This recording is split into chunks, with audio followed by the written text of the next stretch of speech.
Bueno, pues si os parece, vamos a comenzar y así no vais luego ajustados de tiempo, tenéis posibilidad de preguntar al final, en el redito final. Bienvenidos a todos, buenos días.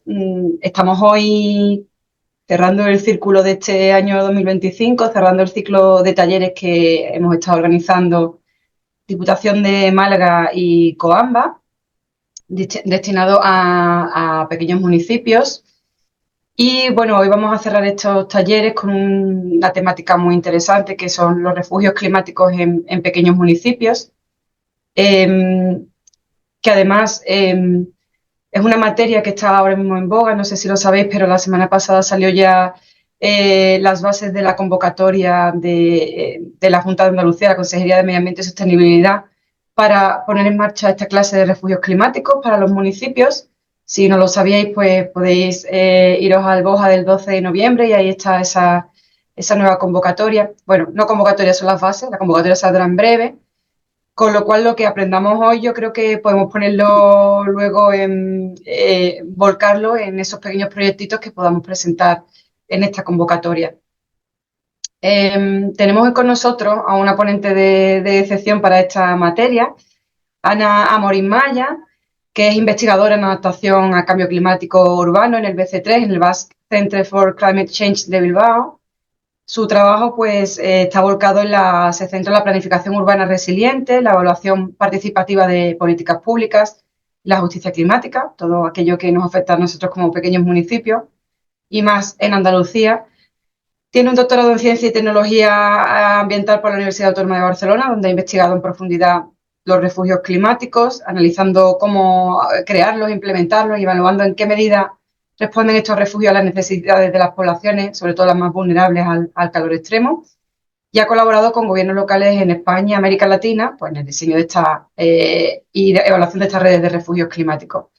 Digamos que en Andalucía, pues, esta materia de la que tú vas a hablar hoy, Ana, está de completa actualidad, porque el calor extremo es algo que nos afecta en especial medida a nosotros como andaluces, ¿no? Te doy la bienvenida, espero que os sea muy fructífero el taller a todos y bueno, espero que esta serie de talleres que hemos estado haciendo en 2025 lo haya sido para los participantes y esperemos seguir colaborando en el futuro. Muchas gracias a Diputación por dar esta oportunidad también. Y nada, te doy paso, Ana, para que empecéis con la materia. Muchas gracias. Muchas gracias, Rosario. Gracias a la Diputación, a Oficina Coamba también por la invitación. Voy a compartir pantalla. A ver, ¿podéis ver la pantalla entera? Perfecto.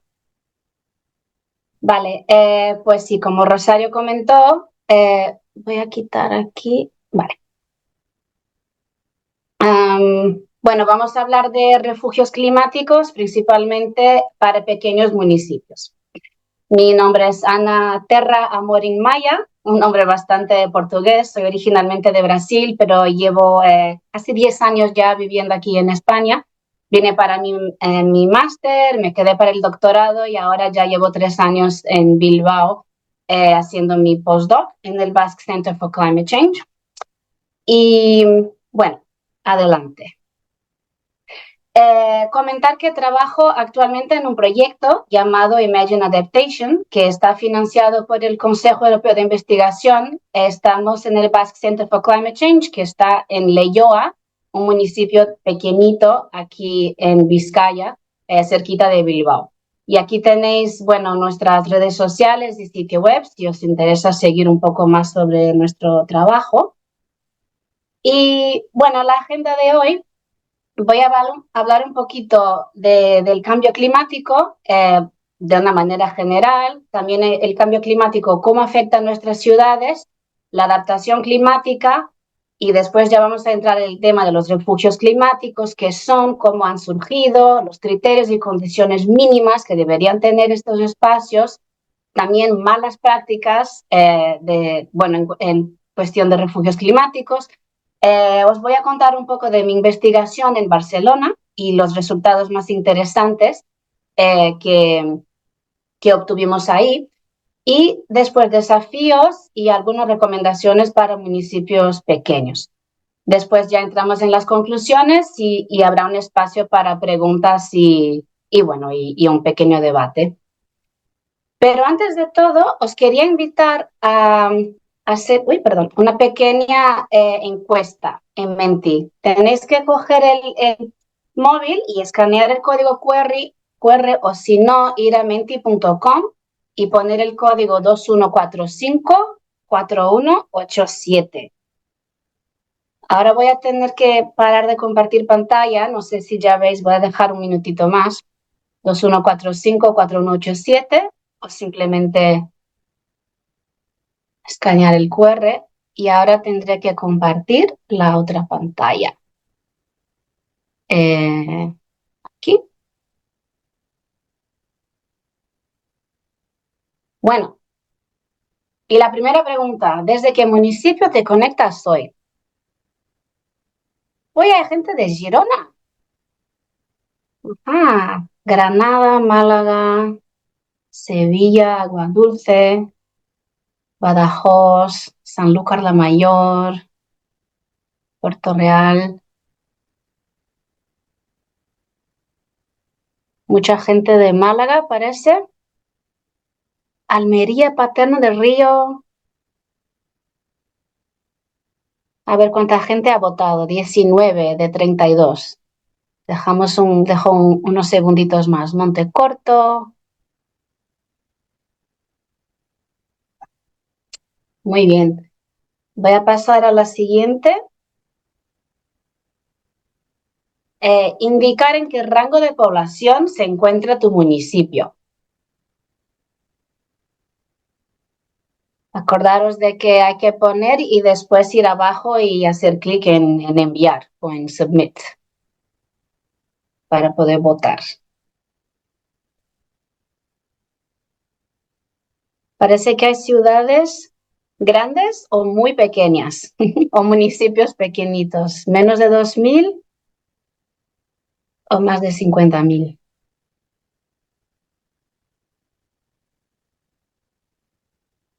Y la última pregunta, refugio climático, ¿qué significa para ti? Más o menos, 2, 3 palabras para quedar bonito en la nube.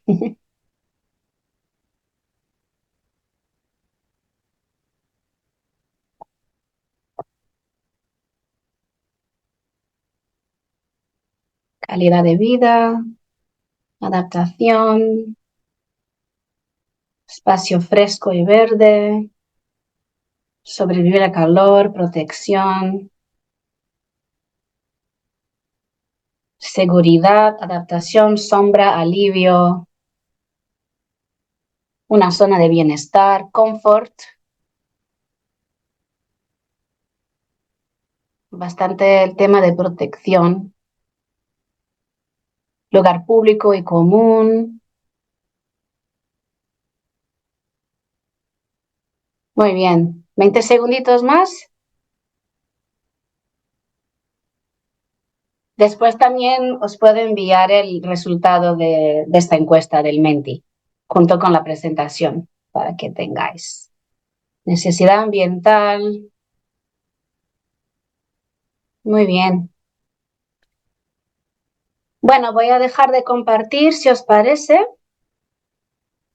y volver con la presentación.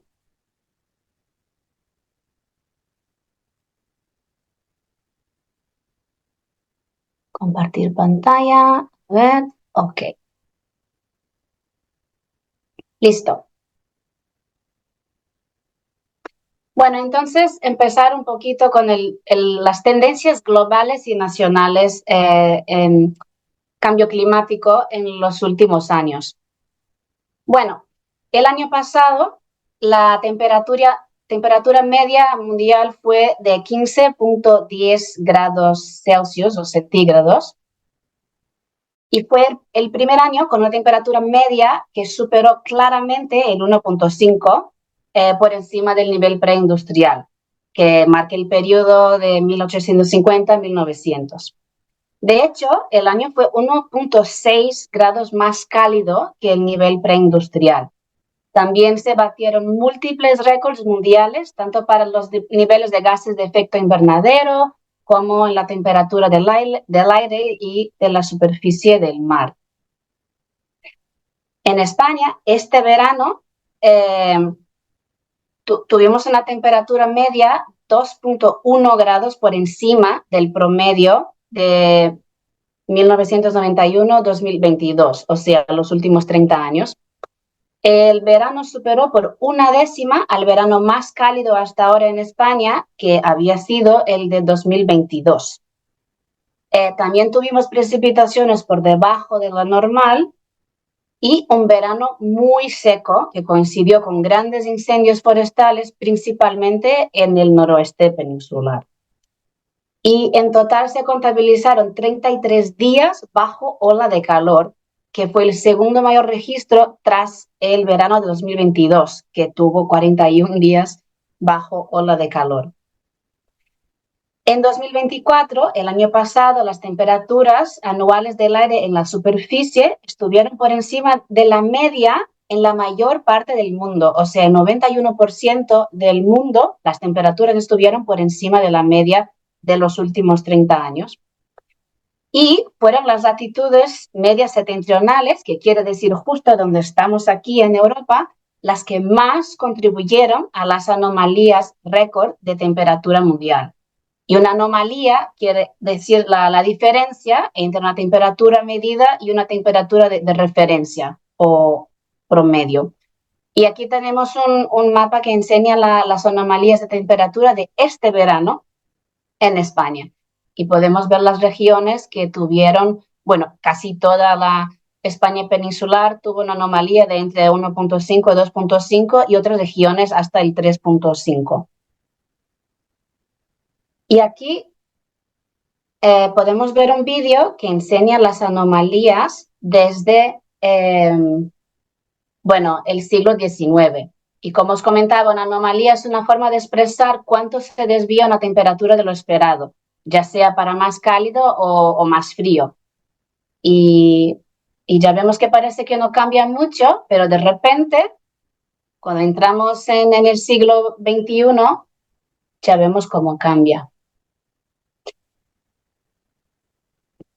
Bueno, y finalmente, durante el año pasado, gran parte del mundo experimentó más días que la media con fuerte estrés térmico, que significan temperaturas por encima de los 32 grados. Y el aumento de calor global ya está causando la muerte de una persona por minuto en todo el mundo, de acuerdo con una investigación publicada este año en The Lancet. Y en Europa, las temperaturas extremas ya constituyen la principal amenaza sanitaria directa relacionada con el clima para la población europea. Y bueno, ¿qué pasa en nuestras ciudades? ¿Por qué son tan calurosas? Creo que, bueno, no os puedo ver porque estoy compartiendo las pantallas, pero aquí creo que podéis ver que esta ciudad, ¿qué pasa? Asfalto, aceras, edificios, poca vegetación, superficies oscuras, suelos impermeables, y esto lo que causa es el efecto isla de calor urbano, que afecta principalmente a las grandes ciudades, pero ciudades de mediano porte y pequeñas también, cada vez más, y consiste en que los núcleos urbanos experimentan temperaturas más altas que sus alrededores. Y lo que causa principalmente este efecto isla de calor urbana es la acumulación de estructuras que absorben más calor y lo liberan más lentamente, a diferencia de los entornos naturales. Y hay estudios que enseñan que centros urbanos pueden tener una temperatura hasta 10 grados centígrados más alta o más calurosas que las regiones suburbanas o rurales. Aquí también os traigo un estudio que es de Cracovia, pero enseña una calle completamente descubierta y las temperaturas que se registran aquí, por ejemplo, asfalto 46 grados, la superficie del coche 61 grados, la puerta del coche 48, el muro del edificio 36, mientras que una calle cubierta con arbolado, las temperaturas son, bueno, significativamente mucho más bajas. El suelo 22, la superficie del coche 26 y el muro de la pared del edificio 26 grados. Y un estudio hecho aquí en España nos enseña que la temperatura de superficie del adoquín al sol de la Plaza de España en Madrid eh, era, o nos enseña una diferencia de 34 grados centígrados en relación con la superficie en un espacio arbolado. O sea que es una, bueno, para mí es una diferencia que es casi absurda, ¿no? Estamos a pocos metros de distancia, pero la temperatura puede cambiar 36 grados del uno al otro. Y bueno, cómo las ciudades y los municipios se adaptan a esta nueva realidad. Siempre que hablamos de medidas frente al cambio climático, solemos hablar de mitigación y adaptación. La mitigación es bueno, de acuerdo con la definición oficial del IPCC, es la intervención humana destinada a reducir las emisiones o mejorar los sumiderios de gases de efecto invernadero. Mientras que la adaptación es el proceso de ajuste al clima real o proyectado y sus efectos, a fin de moderar los daños o aprovechar oportunidades beneficiosas. Entonces, la mitigación es todo lo que tiene que ver con reducción de gases, uso de energías renovables, transporte sostenible, mientras que la adaptación es todo lo que tenemos que hacer para protegernos y para responder a los efectos que ya están pasando y los riesgos futuros del cambio climático. Dentro de las medidas para hacer frente particularmente a las altas temperaturas, lo que muchas ciudades y municipios ya están haciendo son sistemas de alerta temprana, planes de emergencia y protocolos de actuación ante olas de calor, asesoramiento, información sobre olas de calor, consejos también de cómo afrontarlas, servicios de teleasistencia, principalmente para adultos mayores o personas con discapacidad, puntos de asesoramiento energético que explican a las personas o dan consejos sobre cómo ahorrar energía en sus viviendas. También algunas ciudades que tienen ya lo que se llaman los Chief Heat Officers o Chief Resilience Officers, que son como los directores de respuestas al calor que integran distintos sectores y agencias, departamentos municipales para enfrentar las olas de calor. Plan director de sombreado, incluso con aplicaciones que enseñan, por ejemplo, rutas que podéis elegir donde hay sombreado. Plan de fuentes de agua, también con aplicaciones. Y más allá de, estrategias de más largo plazo, que son proyectos de regeneración urbana, con financiamiento de medidas de eficiencia energética y retrofits de viviendas, principalmente viviendas públicas o viviendas precarias o precarizadas, que ya se ve también aquí en ciudades de España. Y ahora, después de esta introducción, ya entramos en el tema de los refugios climáticos. ¿Qué son los refugios climáticos? Son una respuesta a una emergencia. En términos básicos, son espacios interiores y exteriores que brindan confort térmico en situaciones de calor o también en algunos casos frío extremo, mientras que mantienen su uso habitual. Aquí, por ejemplo, tenemos ilustraciones de refugios climáticos en Barcelona, que es como os comenté, donde hice mi doctorado, donde estudié los refugios en profundidad. Y tenemos una biblioteca, un parque urbano, un centro cívico y un interior de una manzana residencial. Bueno, ¿para quién están pensados los refugios climáticos? Principalmente para las personas que son excepcionalmente vulnerables al calor o el frío extremos.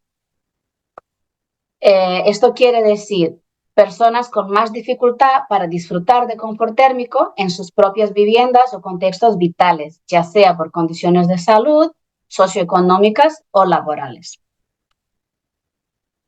Entonces, os presento una caracterización del perfil de riesgo. Por ejemplo, niñas y niños, principalmente más pequeños de 5 años y bebés también. Personas mayores por encima de los 65 años, aunque algunos municipios suelen categorizar los adultos vulnerables, los que tienen más de 75 años. Personas con enfermedades crónicas, personas en tratamientos médicos, mujeres embarazadas y lactantes, personas en situación de dependencia, consumo de alcohol y drogas, personas que viven solas. Y en España tenemos una realidad que hay muchas mujeres mayores en situación de soledad indeseada, que son algunas de las que más sufren con las olas de calor y con las temperaturas extremas. Bueno, personas con bajos recursos, migrantes, refugiadas, personas sin hogar, personas que viven en viviendas en malas condiciones o inadecuadamente climatizadas, también personal, trabajadores que trabajan al aire libre o en lugares poco ventilados, y finalmente turistas y visitantes, que es un tema bastante importante en la Diputación, en la provincia de Málaga. Pero es importante tener en mente o acordarnos de que los refugios climáticos no son centros de atención médica y no tienen que tener necesariamente personal especializado.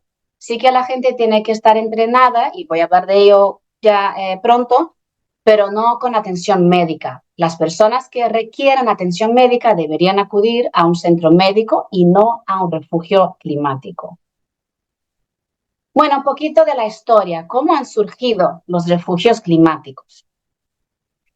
La inspiración para los refugios que tenemos aquí, ahora en España, en Europa, también en países de Latinoamérica, vino, de hecho, de experiencias que ya existían en Estados Unidos, en Canadá y en Australia, que eran los llamados cooling centers. Como podéis ver, eran espacios como vacíos, sin nada, que recibían a la población muy vulnerable en situación de olas de calor, principalmente personas sin hogar. La ciudad de Barcelona aprendió de estas experiencias por medio de C40, de esta red de ciudades por la sostenibilidad. Dentro de C40 hay una red más pequeñita de ciudades que hacen frente al calor. Y entonces Barcelona aprendió de este concepto, pero sabía que no tenían estos espacios en la ciudad y tuvo la idea de adaptar los espacios públicos ya existentes y transformarlos en refugios climáticos un poco distintos. Y entonces lo que hizo son que los espacios mantienen su uso habitual, o sea, una biblioteca sigue siendo una biblioteca, un museo sigue siendo un museo, pero además de eso también ofrecen un espacio designado donde la población puede encontrar, bueno, cobijo, refugio, confort térmico. La distinción también es que aquí en España por lo menos solo tienen uso diario, mientras el espacio está abierto, pueden utilizar, pero no hay espacios de pernoctación. Y una incorporación más reciente son los refugios del frío extremo, que en España el frío aún afecta más, principalmente en términos de mortalidad, a los colectivos vulnerables que el calor. Y entonces Barcelona es un ejemplo de ciudad en que hay refugios interiores, claro, no los parques y jardines, pero refugios de frío extremos durante el invierno. Y también en 2019-2020 la ciudad empezó con este proyecto de refugios climáticos en escuelas. ¿De dónde vino esta idea? ¿Por qué las escuelas? Bueno, entrevistando a los técnicos de la municipalidad, del Ayuntamiento de Barcelona, me contaron. Nos dimos cuenta que las escuelas no eran refugios climáticos, sino que infiernos climáticos. Tenían un comportamiento horrible con el calor, con temperaturas muy altas, Cuando los niños salían al patio, era un patio de pistas sin un solo árbol. Y un otro entrevistado me contó, la transformación va a seguir ocurriendo, creo que es innegociable. Todo el mundo la quiere y la voluntad es transformar todos los patios de todas las escuelas. Aquí os enseño una foto de la escuela Cervantes que yo saqué, que bueno, tiene ahí el patio y ya algunas infraestructuras de transformación, ¿no? De refugio, o sea, tienen los arbolitos aquí que fueron plantados, tienen aquí también, bueno, ahora se me escapa la palabra, en catalán es eura, pero bueno, estas enredaderas, ¿no? Que suben y que así, bueno, proporcionan sombra a las aulas. Y también aquí tienen un toldo instalado, una pérgola o algo así, para cubrir un poco este patio que estaba completamente expuesto antes. Bueno, de manera general, este proyecto quiere adaptar las escuelas a través de tres tipos de medidas, las verdes, las azules y las grises. La verde implica crear espacios de sombra y vegetación. No tiene que ser necesariamente un árbol, pero también, por ejemplo, jardines con plantas mediterráneas como lavanda o etcétera. También incorporando puntos de agua, que pueden ser fuentes de agua potable o también pueden ser fuentes más lúdicas o difusores, vaporizadores. Y en este proyecto específico, que tuvo una financiación de la Comisión Europea de 4 millones de euros, también trabajaban en la infraestructura de los edificios, mejorando el aislamiento técnico por medio de arquitectura pasiva. O sea, sin la instalación de aire acondicionado, sino que otros tipos de intervención. Por ejemplo, facilitando la ventilación cruzada, o en esta escuela que les enseñé, Escuela Cervantes, lo que hicieron fue subir el techo de la escuela en 30 centímetros, causando lo que se llama el efecto chimenea, y entonces el aire caliente sube y sale por estas, bueno, entradas ahora, y esto ocasionó o resultó en una bajada de la temperatura de hasta 8 grados, de acuerdo con técnicos del ayuntamiento con quien hablé. Bueno, otra cosa interesante del proyecto es que era un proyecto participativo, que quiere decir que fue codiseñado por el alumnado y la comunidad educativa. Y entonces ellos recibían como un manual con distintas opciones de medidas que podían adoptar, y iban eligiendo en talleres que realizaban en función de sus necesidades específicas. También tiene un elemento pedagógico porque se instalaron ahí medidores de calidad del aire, de humedad, termómetros, y así los niños y niñas también van evaluando la eficiencia de estas transformaciones. Y los espacios, las escuelas, los patios están abiertos a la ciudadanía después del horario escolar. Bueno, en este primer año 11 escuelas fueron transformadas con esta financiación de la Unión Europea, y ahora el Ayuntamiento de Barcelona está intentando transformar 15 más por año, pero solo el patio, sin infraestructura gris, que era la más costosa. Pero siguen con esta intención de seguir transformando los patios escolares. Y bueno, un poquito más sobre la red de refugios de Barcelona. Ahora mismo cuenta ya con más de 400 espacios designados como refugio climático, y es considerada una ciudad pionera en la creación de este tipo de espacio en España y en el mundo. Los espacios públicos, y la ciudad empezó con los espacios públicos, incluyen bibliotecas, que ellos ahí dicen son sus espacios, refugios climáticos estrella. Bueno, centros cívicos también, polideportivos, residencias de ancianos, parques, jardines. Después empezaron a incorporar espacios privados, es decir, centros comerciales, universidades, también lugares de culto como iglesias, mezquitas. Y en una nueva etapa también espacios comunitarios, que no son necesariamente administrados por el poder público, como centros de barrio, ¿no? Casal de barri, la Casal de Joves, centros juveniles, asociaciones vecinales. Y la ciudad tiene el objetivo de tener el 100% de la población con un refugio a menos de 5 minutos a pie, de donde viven o de donde trabajan. Y actualmente, ese es un gráfico bastante reciente de este verano, ya disponen del 99% con un refugio climático a menos de 10 minutos de casa y el 74% a menos de 5 minutos. Claro que llegar al 100% es cada vez más difícil porque hace falta identificar distintos tipos de espacios que podrían ser transformados en refugio climático más allá de los 400 que ya tienen. Bueno, ¿cómo deberían ser los refugios climáticos como mínimo? ¿Cuáles son los criterios y condiciones que tienen que tener para ser considerado un refugio climático adecuado? De nuevo, os presento los criterios técnicos de Barcelona. Primero de todo, que sean gratuitos, accesibles y seguros. Después, si son espacios interiores, están activados todo el año, como os comentaba, en el verano espacios de calor y en el invierno espacios de frío. Tienen que tener una temperatura máxima de 27 grados durante el verano y una temperatura mínima de 19 grados. Pero esto se refiere al Real Decreto del 2022, que tenía un contexto específico de, un poco de crisis energética. Esto no está necesariamente basado en criterios de temperatura corporal de confort térmico.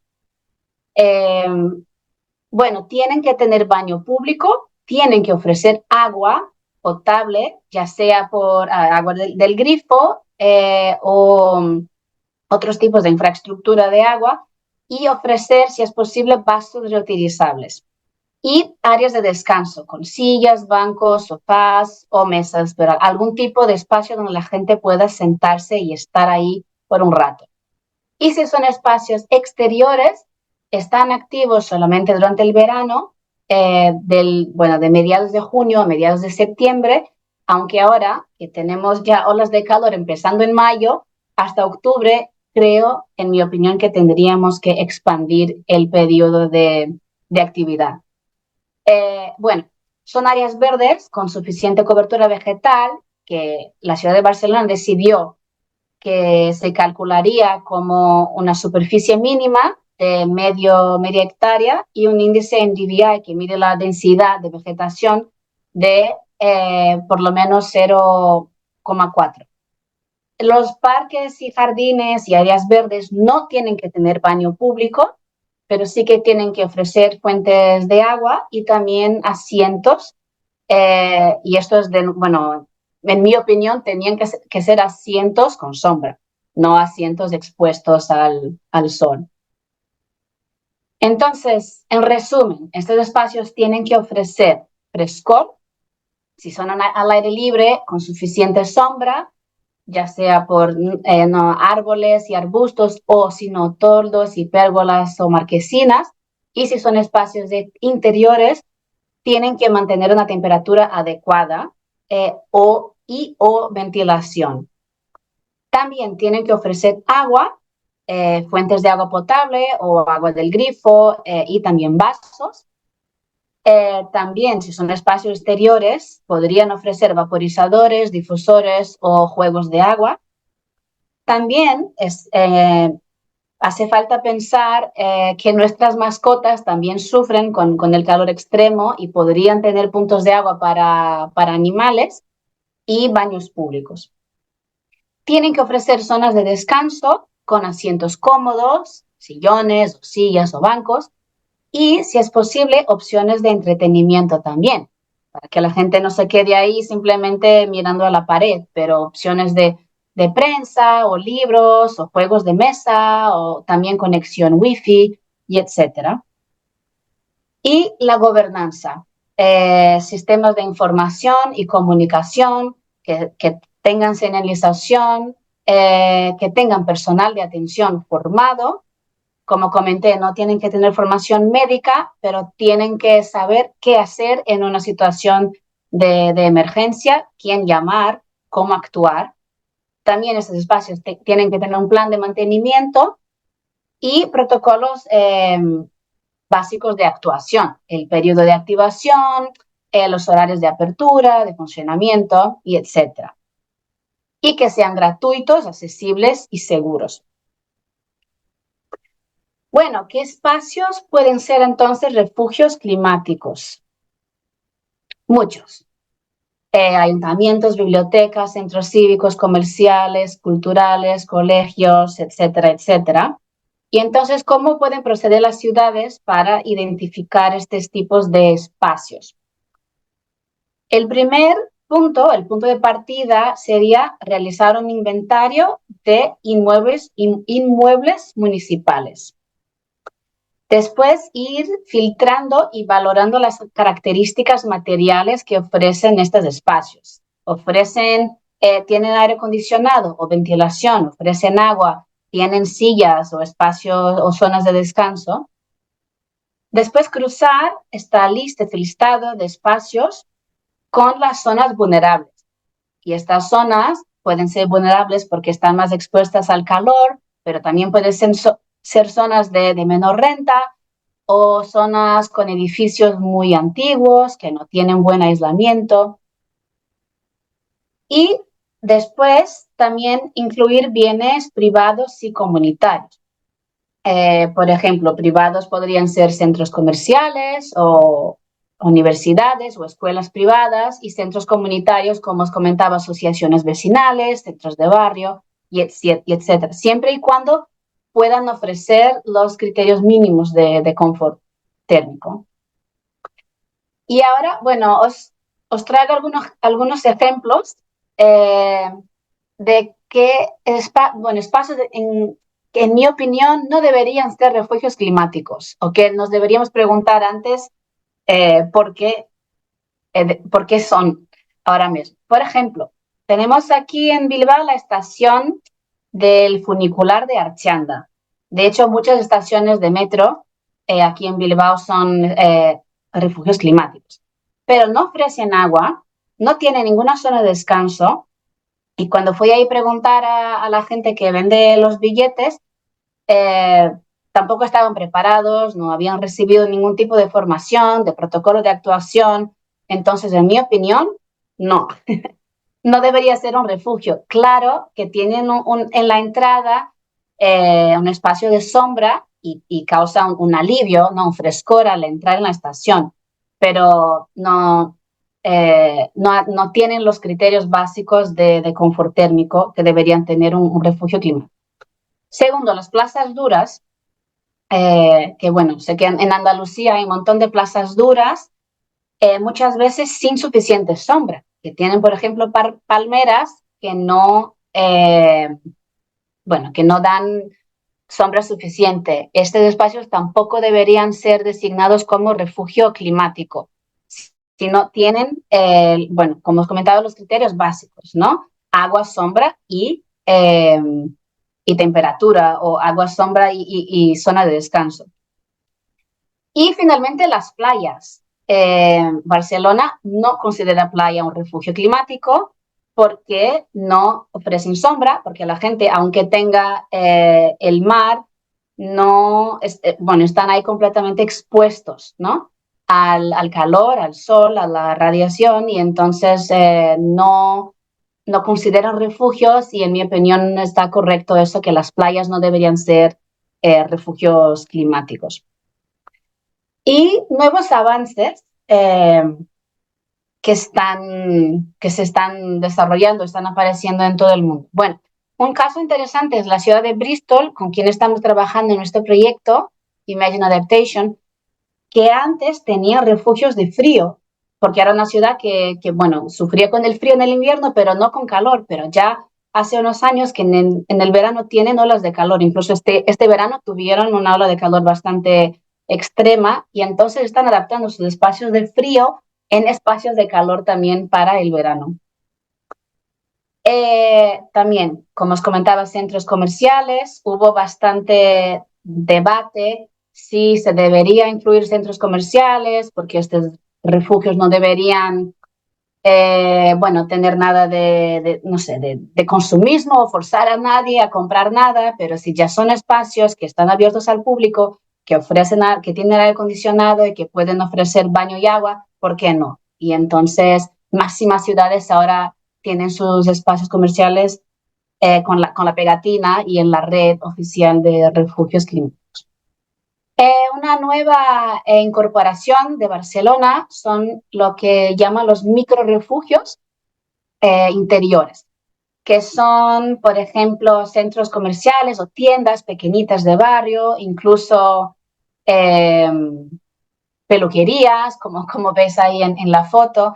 Estos espacios no están considerados en la red de 400, están como fuera de este número, eh, pero lo que quiere la ciudad es que si alguien está caminando por la calle y le da un golpe de calor o de repente no se siente bien, que tenga múltiples espacios donde pueda entrar, pueda sentarse, pueda tomar un vaso de agua y recibir información sobre dónde está el refugio climático oficial más próximo. Y entonces estos espacios también están recibiendo algún tipo de formación para que se incorporen a la red municipal.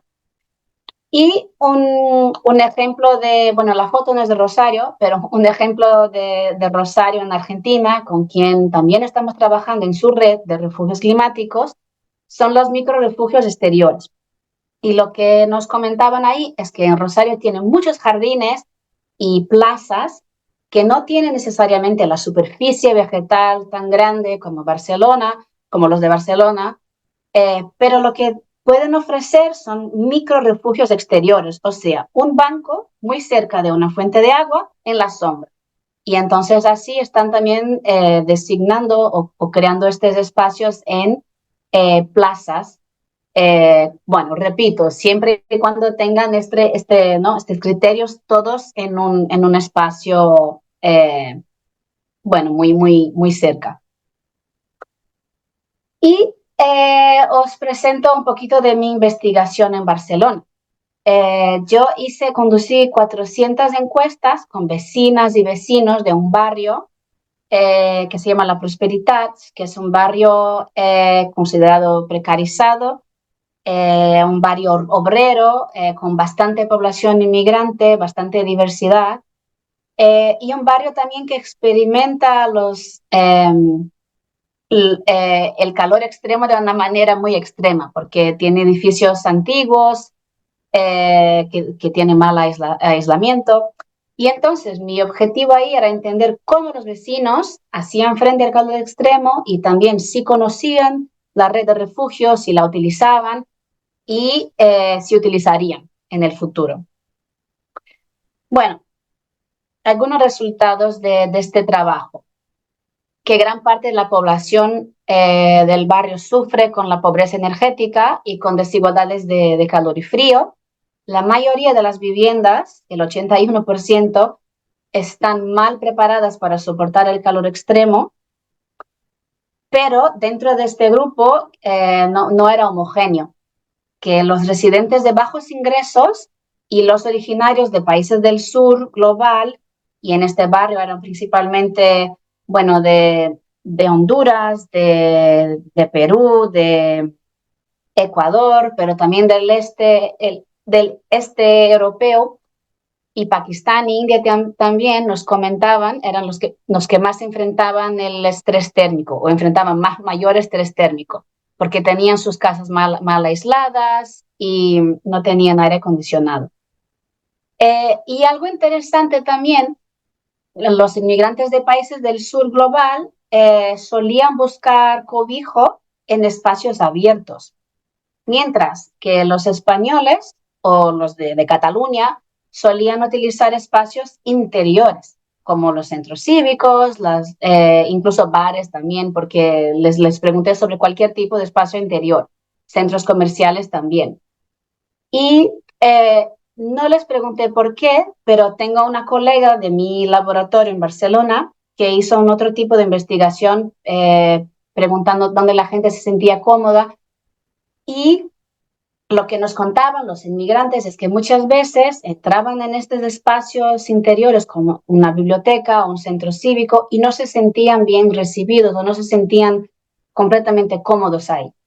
Quizás porque la gente les miraba un poco raro, quizás porque hablan un poco más alto, o porque se ríen un poco más alto y entonces que preferían buscar cobijo o refugio en espacios exteriores, aunque fuera más caliente que dentro de una biblioteca o un centro cívico.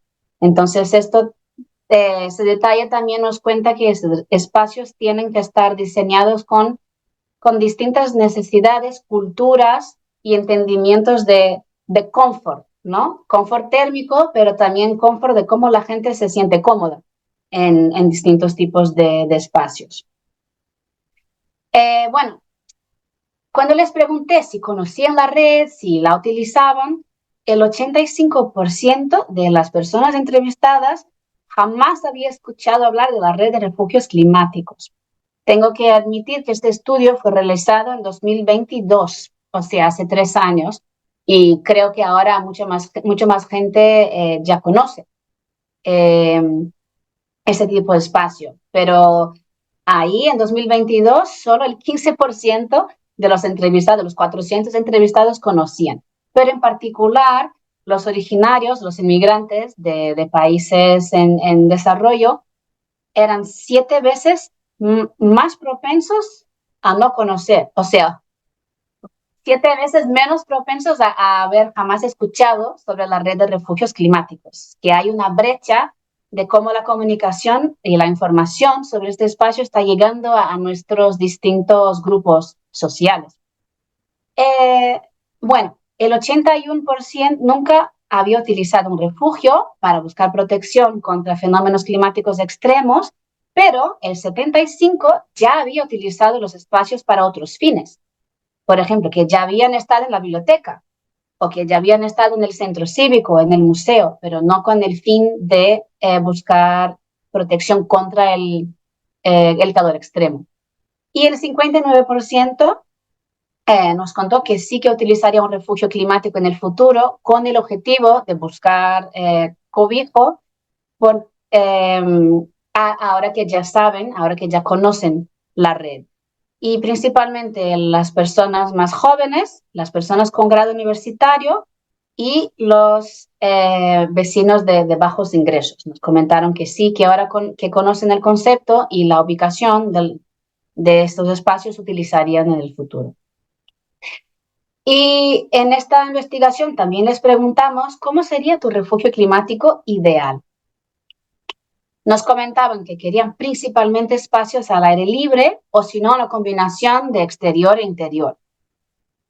Que quieren protección principalmente contra el calor, pero también, si es posible, contra el frío extremo. Que prefieren diseños naturales de confort térmico, por ejemplo, incorporación de vegetación o de puntos de agua, y también que les gustaría tener otros beneficios, además del confort térmico, acceso a la naturaleza, actividades recreativas, actividades culturales, sociales. Y cuando les preguntamos con qué tipo de compañía, acudirían al refugio climático, principalmente con sus familiares y amigos. Pero ojo, un 22% dijo que irían con sus mascotas. Así que también hay que fijarse que esos espacios, algunos tendrían que estar adaptados. Y entonces algunas conclusiones de mi estudio en Barcelona. Estas son fotos que saqué ahí de La Prosperitat, el barrio donde hice las encuestas. Que un refugio climático no es simplemente poner una pegatina en un establecimiento o pintar en un mapa. Y que la mera existencia de un refugio climático no es suficiente para abordar ciertas vulnerabilidades climáticas, como, bueno, la existencia de un espacio no va a cambiar la vida. La gente tiene que saber, que conocer, que acudir y que sentirse cómoda en este espacio para que pueda tener todo su potencial, ¿no? de refugio climático. Hace falta sensibilización y campañas de información y también hay que pensar en la accesibilidad, la distribución territorial y la adecuación cultural de estos espacios. como os comentaba, algunos grupos sociales no se sentían cómodos y entonces hay que pensar en este tipo, no simplemente la distribución, pero la adecuación cultural. Finalmente, ya estoy casi, os prometo, tengo un par de diapos más. Comentar algunos desafíos y recomendaciones, principalmente para pequeños municipios. Pero antes de nada, quería hacer una última encuesta de Menti, a ver si estamos en la misma página en la cuestión de los desafíos. Os invito podéis volver a la página que teníais abierta o escanear de nuevo. Tendré que interrumpir. ¿Y dónde está la otra? Tenemos aquí.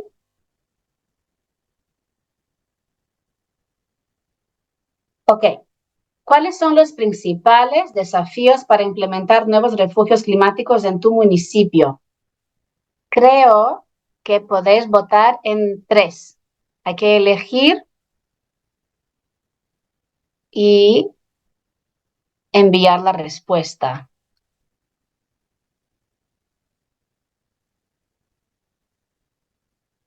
Falta de financiación o recursos económicos, escasez de personal y capacidad limitada, falta de conocimiento técnico y know-how, poca disponibilidad de espacios adecuados, dificultad para adaptar edificios existentes, baja prioridad política, dificultad para coordinar entre áreas municipales, limitaciones administrativas o normativas y mantenimiento y gestión a largo plazo.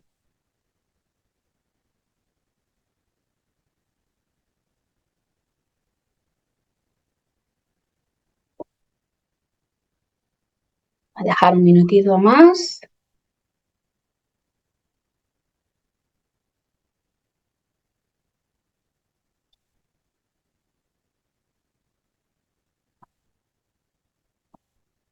Parece que principalmente la falta de financiación o recursos económicos, la baja prioridad política.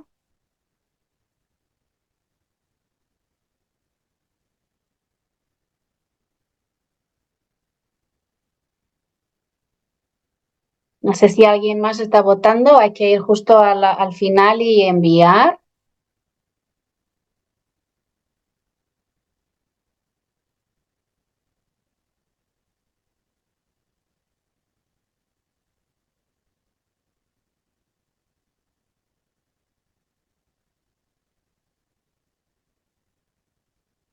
Bueno, creo que voy a dejar de compartir, pero sí, bastante interesante. Financiación, prioridad política y falta de conocimiento técnico o del know-how.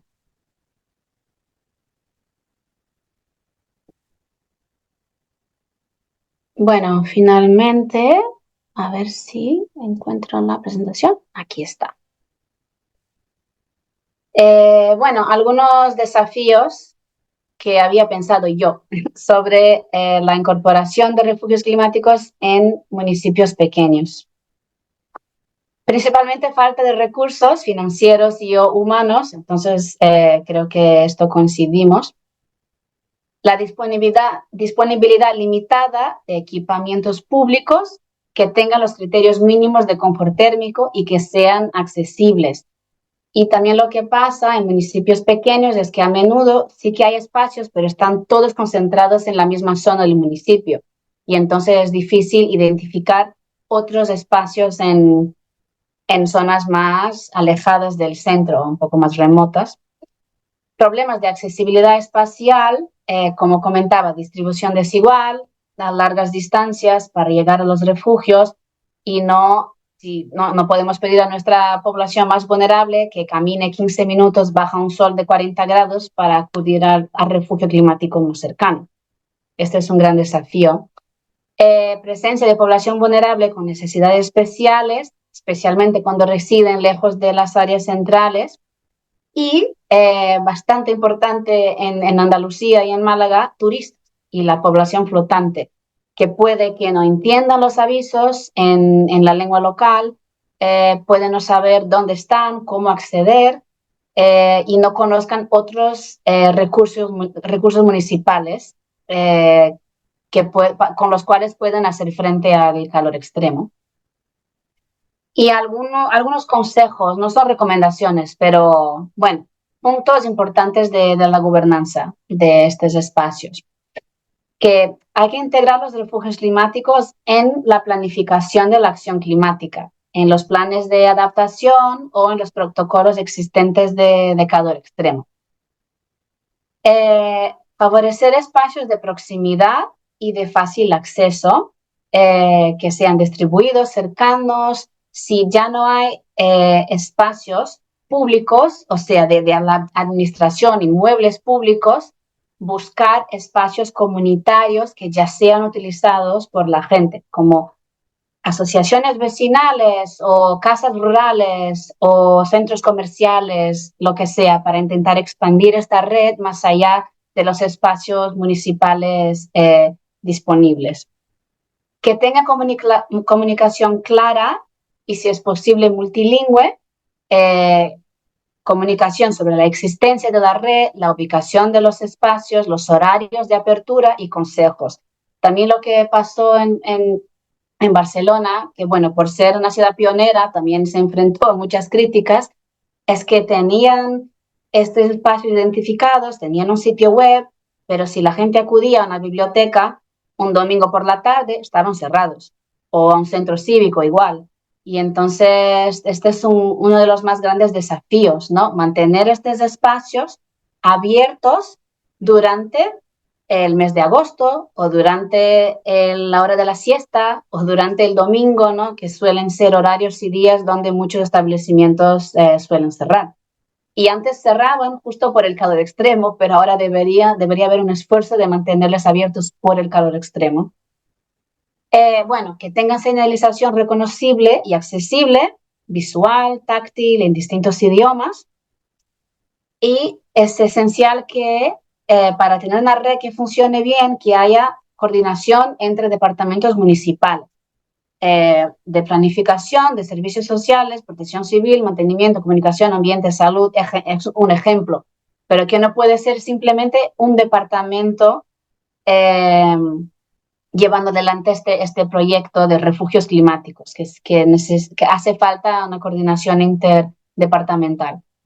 También hace falta preparar los sistemas locales de salud para que puedan reconocer los síntomas de un golpe de calor, por ejemplo, saber a dónde derivar personas que, por ejemplo, viven en un hogar sin aire acondicionado, pero que están pasando por alguna situación de salud, y también coordinación con servicios sociales. Y finalmente, fortalecer la infraestructura social y las redes de cuidados. Que hubo un estudio en Chicago, bueno, este estudio es de una ola de calor que pasó ahí, creo que en 93, el estudio 95 puede ser, y lo que este estudio, los resultados son muy interesantes porque las muertes por esta ola de calor pasaron en los barrios donde la gente vivía más aislada, no necesariamente los barrios donde hizo más calor. Y entonces esto es un estudio marco que enseña que el aislamiento o la soledad indeseada es uno de los factores que más mata a las personas en situaciones de calor extremo. Y entonces también reforzar la necesidad de mantener infraestructura social, mantener cuidados, saber si nuestros vecinos mayores y las personas con discapacidad están bien en una situación de calor extremo. Y bueno, algunas conclusiones, ¿no? sobre todo lo que hablé. Primero, que los refugios, el principal objetivo es que ofrezcan confort térmico en situaciones de calor extremo, temperatura adecuada, agua potable, zona de descanso y que tengan protocolos claros de actuación. Además de ofrecer confort térmico, ellos podrían satisfacer otras necesidades, sociales, recreativas, culturales, de cuidados, pero eso sí, después de cumplir con los criterios mínimos. Y además tienen que ser gratuitos, accesibles y seguros, también tienen que ser acogedores para personas de distintas culturas, distintas capacidades y distintas edades. Bueno, los refugios son esenciales, pero son una medida de emergencia ante una emergencia climática, que no pueden ser pensados como soluciones únicas porque ellos no van a resolver el problema, ellos no van a reducir el calor ni los factores que hacen con que ciertas comunidades sean más vulnerables al calor.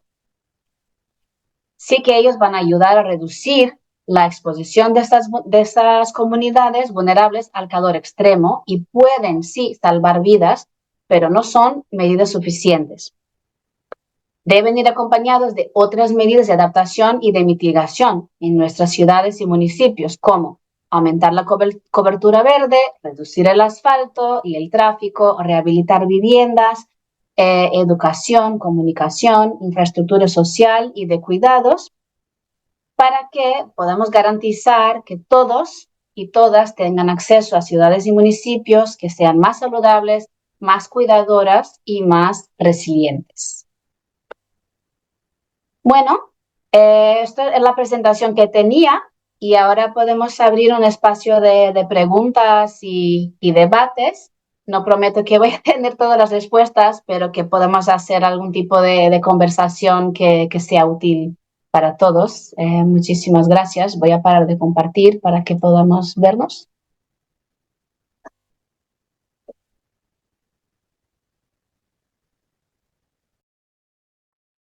Muchísimas gracias, Ana. Pues tenemos el chat abierto. No sé si hay alguien que puede abrir su micro y preguntar directamente. Y si no, pues si lo prefiere, puede ponerlo por el chat. Cualquier pregunta, consulta, duda. Tenemos hasta una media hora para hacer este tipo de consulta.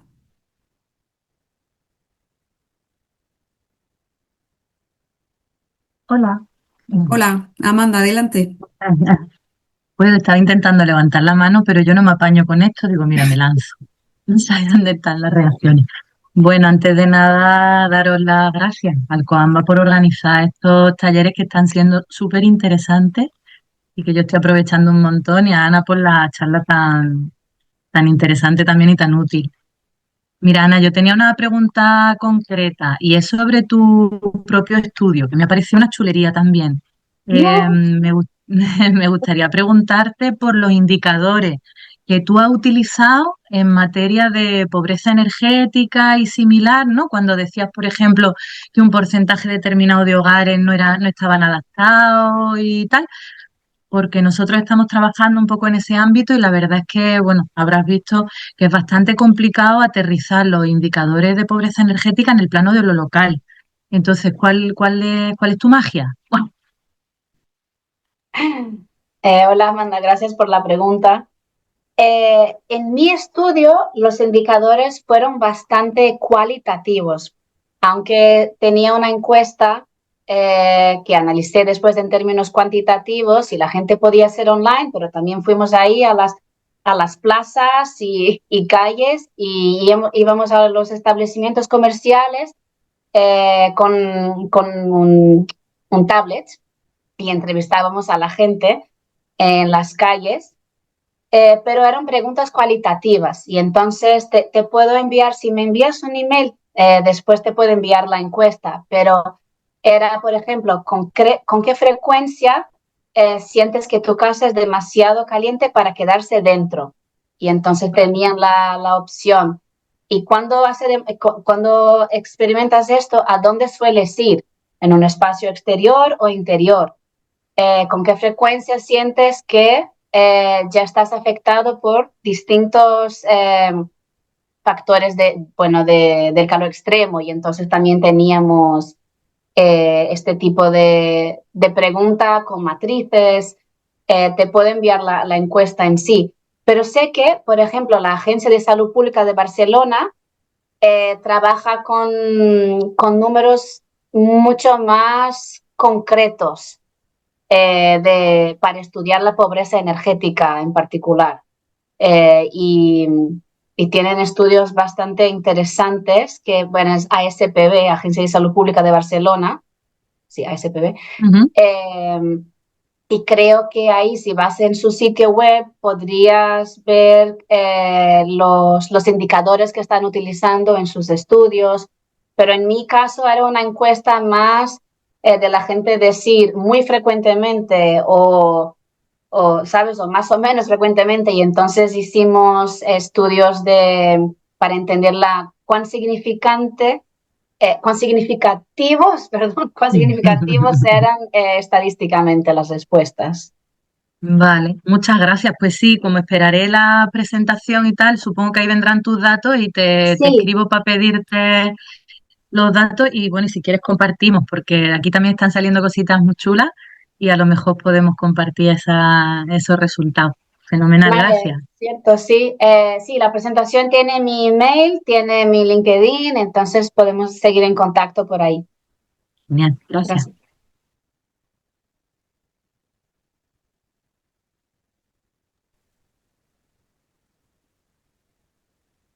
¿Alguien se anima a hacer alguna pregunta? ¿Puede abrir el audio? Por aquí por el chat, bueno, preguntan si podría hacer llegar la presentación, ¿vale? Sin problema la Sí. compartimos. Y bueno, aquí también preguntan los refugios en tiendas, establecimientos pequeños que si tienen alguna ventaja por serlo, económica o de otro tipo. No sé si es una pregunta o una afirmación. Creo que es una pregunta, aunque no tengo el... Bueno, de todas maneras, comento, la ventaja sería que van a tener ahí la pegatina de refugio climático y entonces que más gente va a ir a estos espacios y pueden ser, bueno, consumidores potenciales. Creo que esta sería la ventaja, pero no hay ningún tipo de subsidio por parte del Ayuntamiento de Barcelona que les pague.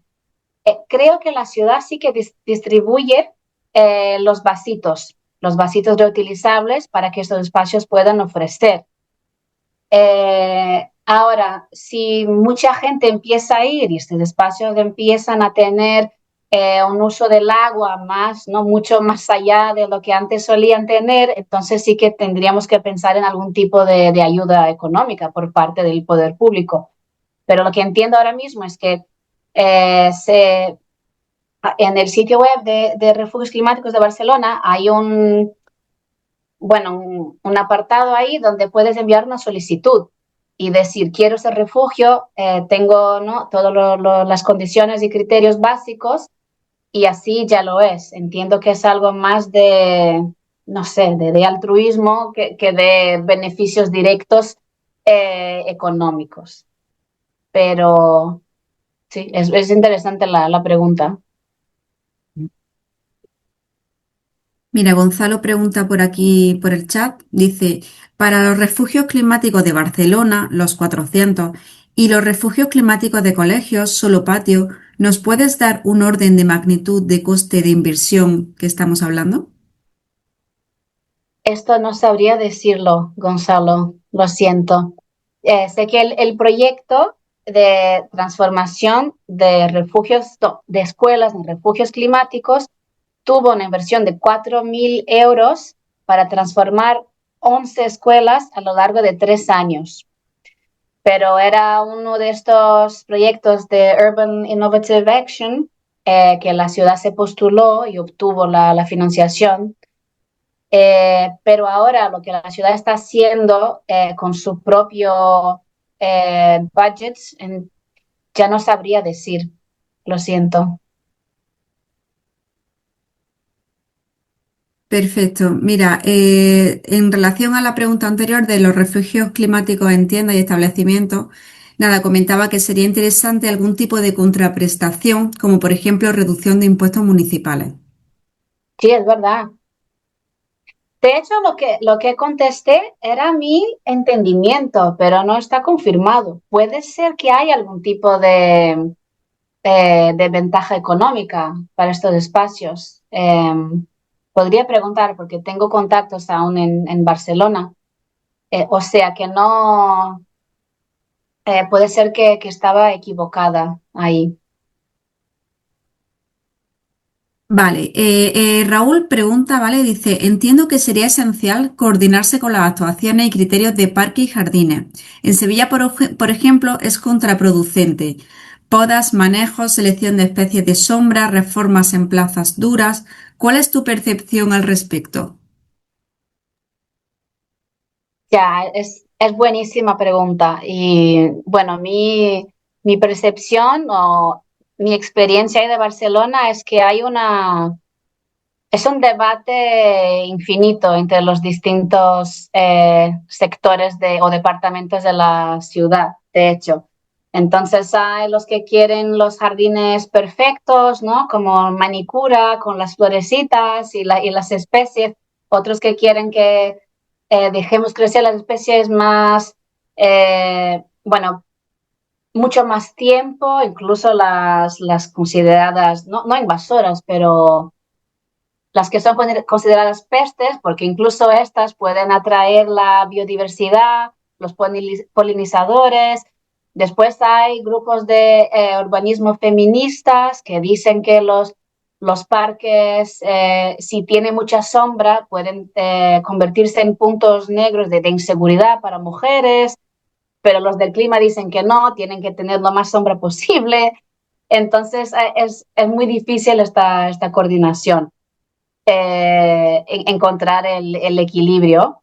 Entonces, bueno, yo creo que tienen que tener las podas que sean suficientes para que sean seguros, por si acaso hay una tormenta con vientos fuertes, ¿no? Que nadie esté ahí en una situación bueno, de inseguridad, tampoco que obstruyan la visión, ¿no? Pero hay que dejar crecer, en mi opinión, para que tengan lo máximo de sombra y lo máximo de biodiversidad. Esto desde un punto de vista bueno, de refugio y de ingeniería ambiental, que es bueno, ¿no?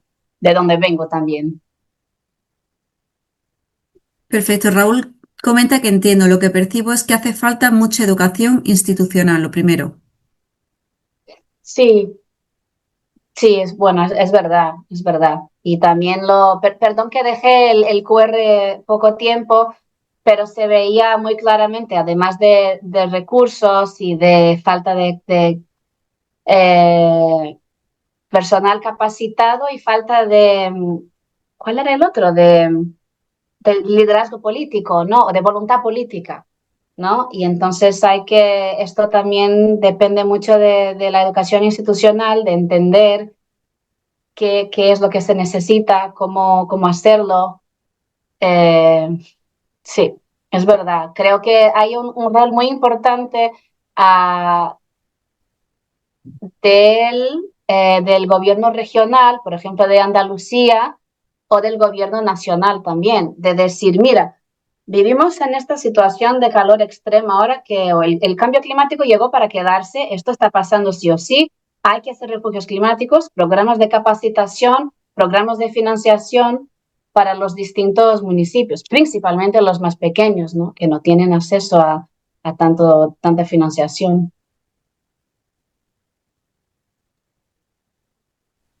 Hola, ¿qué Hola, tal? Mariló, ¿qué tal? Pues mira, primero de todo, darte la enhorabuena, Ana, porque ha sido una exposición fabulosa. La verdad que nos ha dado muchas indicaciones sobre cuál es el concepto de refugio climático, tanto interior como exterior, las condiciones, y es un tema que desde la Diputación de Málaga organizando esta sesión de hoy, pues demostramos que tenemos un interés bastante importante en este tema. Yo quería primero también agradecer a todos los que estáis aquí presentes y en estas aulas climáticas que organizamos fundamentalmente para los municipios pequeños. Y terminamos el año con una tan interesante como esta. Creo que es importante para mí es importante aclarar cuál es el concepto en cuanto a condiciones de lo que es un espacio para ser refugio climático.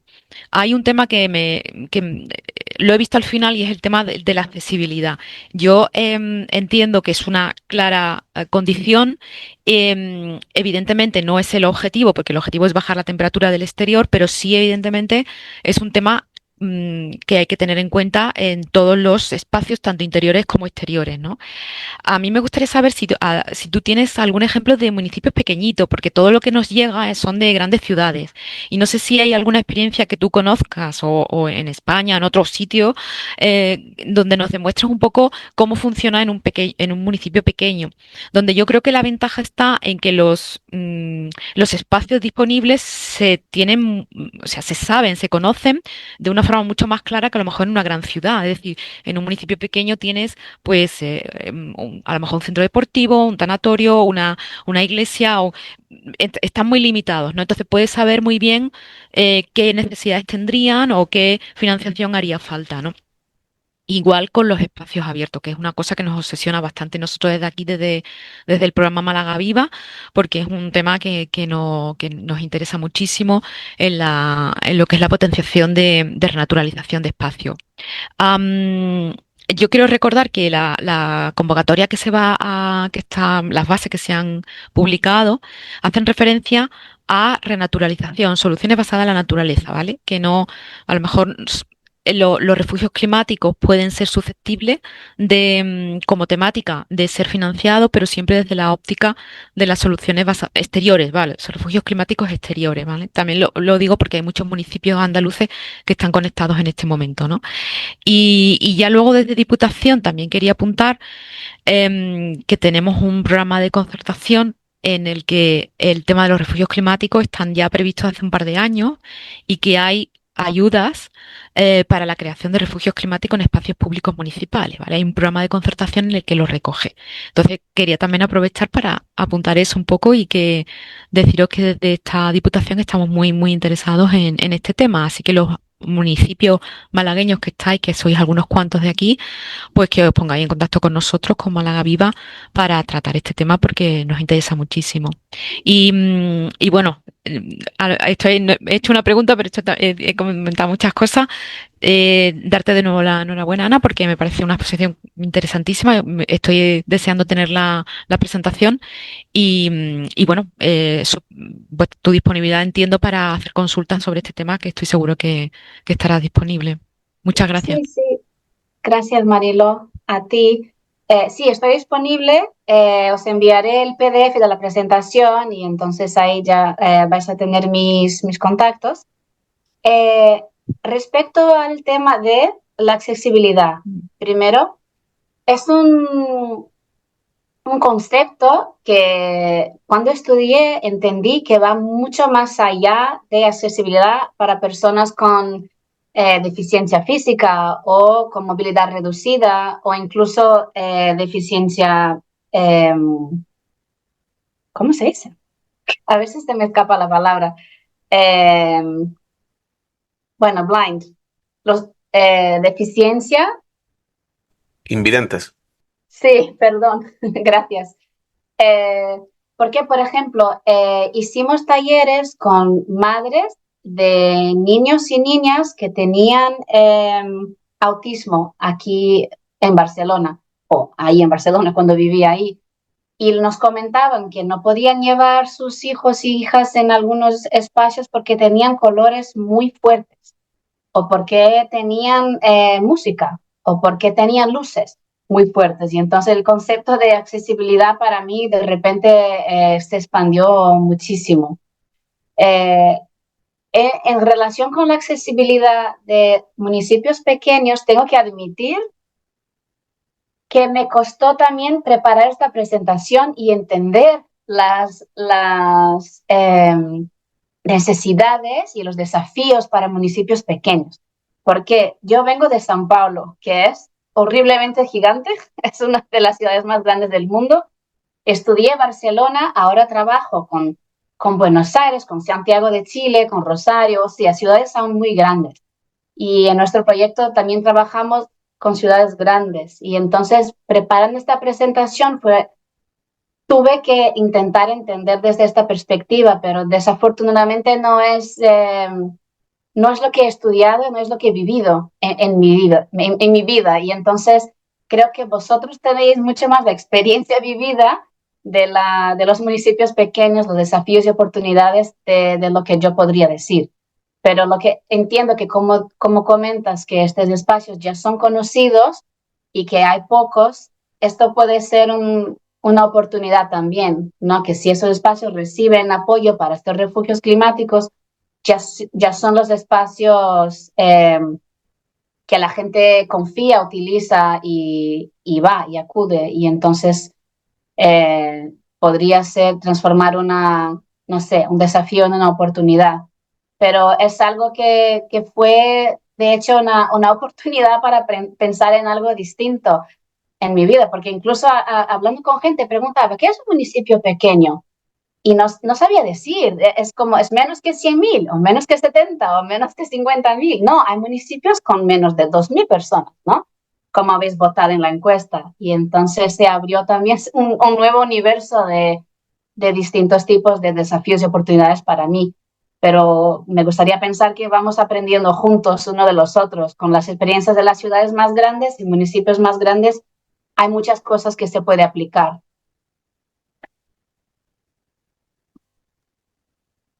Muchas gracias, Ana. Bueno, yo te quería preguntar si hay algunos ejemplos de ciudades que estén diseñando sus redes de refugio de forma participativa. Eh, sí, bueno, podríamos decir que la iniciativa de Barcelona de empezar a aceptar estas postulaciones como refugio climático es una intervención un poco más participativa, ¿no? Porque es verdad que a principios del proyecto solo los inmuebles públicos podían ser refugio, pero ahora ya no, claro, no residencias privadas, pero si eres un espacio comunitario o un centro comercial, sí que ya se puede. Lo que aún no es participativo, y ahí habría una oportunidad quizás, es con la creación de nuevos espacios y entonces que la ciudadanía pueda elegir qué quieren ahí, ¿no? Porque cuando les preguntamos en esta encuesta que hice, les preguntaba cómo sería tu espacio ideal y entonces nos decían, queremos más espacios con oportunidades culturales o recreativas o de socialización o de cuidados. Y entonces creo que aún falta un poco este, esta oportunidad de abrir a la participación ciudadana, pero ahora en una opinión muy pragmática, en mía, la participación no debería ser un obstáculo para la implementación de refugios climáticos, porque creo que las ciudades y municipios ya tienen espacios y no tienen que esperar a hacer ¿no? un gran ejercicio de participación ciudadana, que es un espacio de emergencia para hacer frente a una emergencia creciente, que son las temperaturas cada vez más extremas y las olas de calor, y entonces hay que empezar a implementarlo hoy. Y entonces después abrir para espacios de participación. No es mi opinión en otros tipos de medidas de adaptación. A mí me encanta la participación, pero en este punto de los refugios creo que muchas ciudades ya tienen lo que les hace falta para empezar con esta red. Y no hace falta esperar más datos científicos o participación. Que si pueden ofrecer los vasitos, el horario de apertura, protocolos mínimos, que ya pueden abrir y quizás empezar ya el próximo verano a recibir gente y salvar alguna vida. Sí, bueno, es mi opinión. Muchas gracias, Ana. Yo te quería hacer otra consulta. No sé qué problemas se encuentran en las ciudades que están implementando refugios. ¿Se presentan algún tipo de problemas tipo?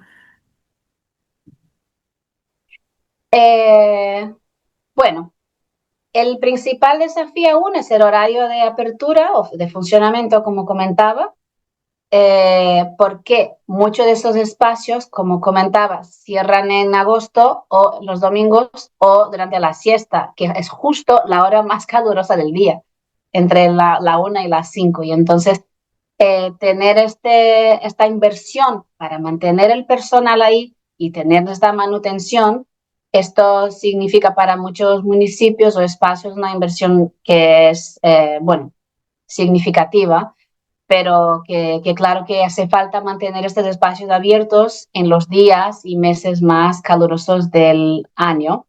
El otro desafío que están encontrando muchas ciudades es la comunicación y la información, que aunque existan, mucha gente no conoce y por eso no utiliza.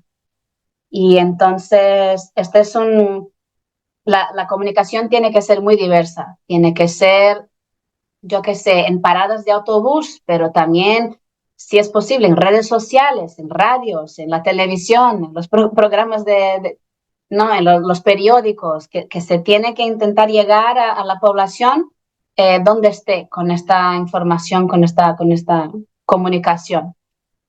Y finalmente creo que un tercer desafío son como diría, el lavado de cara verde, no sé, o greenwashing, ¿no? Que ya se ve en muchos municipios que están transformando cualquier tipo de espacio en refugio. Que si tienen un techo, ya son refugio. Y esto, en mi opinión, no debería ser. Deberían cumplir con estos criterios básicos de por lo menos una zona de descanso que sean 4 sillas y tener un grifo o una fuente de agua pública para ser designado como refugio climático. Porque también si empezamos a tener mucho greenwashing, esto empieza a generar rechazo y la gente ya, no confía y no utiliza. Entonces, son espacios simples, pero tienen que tener estos criterios de confort térmico que les comentaba.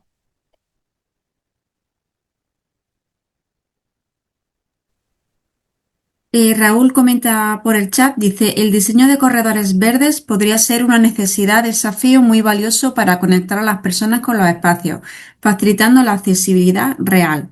¿Hay casos en que esta necesidad se integra en la ciudad? Sí, esto es esencial, Raúl, y estoy totalmente de acuerdo, porque hay muchos refugios, por ejemplo, aquí en Bilbao vivo en una zona que es muy inclinada y el refugio más cercano sería como 10 minutos cuesta arriba y entonces si soy una mujer mayor o con alguna discapacidad, simplemente no voy. Y entonces hay que tener espacios, corredores verdes o espacios con sombra. Ya hay ciudades que tienen apps o aplicaciones o mapas de recorridos verdes o de sombra. Creo que Barcelona, no sé si está publicado ya, pero tienen un esfuerzo de hacer este tipo de... que tiene la iniciativa de hacer estos corredores, no solamente verde, pero corredores de sombra, para que la gente pueda ir de A a B en la sombra, incluso de sus casas, pasando por un refugio, a recoger los niños en el cole o ir al centro de salud, pero que todo este espacio se haga en la sombra o de una manera protegida del sol. Si me escribes, puedo buscar si encuentro la información de Barcelona. Es la única que conozco, pero desde la academia es una necesidad muy reconocida y que siempre estamos hablando, que no es solamente el refugio en sí, pero que toda la ciudad sea un espacio de refugio, que toda la ciudad pueda ofrecer oportunidades de sombra y de descanso y fuentes de agua, para que toda la ciudad sea un gran refugio. Sí, vale. Perfecto, pues si no hay ninguna pregunta más, Ana, me sumo a darte la enhorabuena por tu presentación. Muchas gracias por compartir tu experiencia y hacerlo tan práctico y tan cercano. Y como siempre, gracias a la Diputación de Málaga por hacer posible estos talleres y por su compromiso. Así que nos despedimos aquí, son las 11:30, hemos cumplido el tiempo. Así que muchísimas gracias a Ana, Diputación y a todos los asistentes por vuestra participación. Gracias a todos, a la Diputación, a Coamba,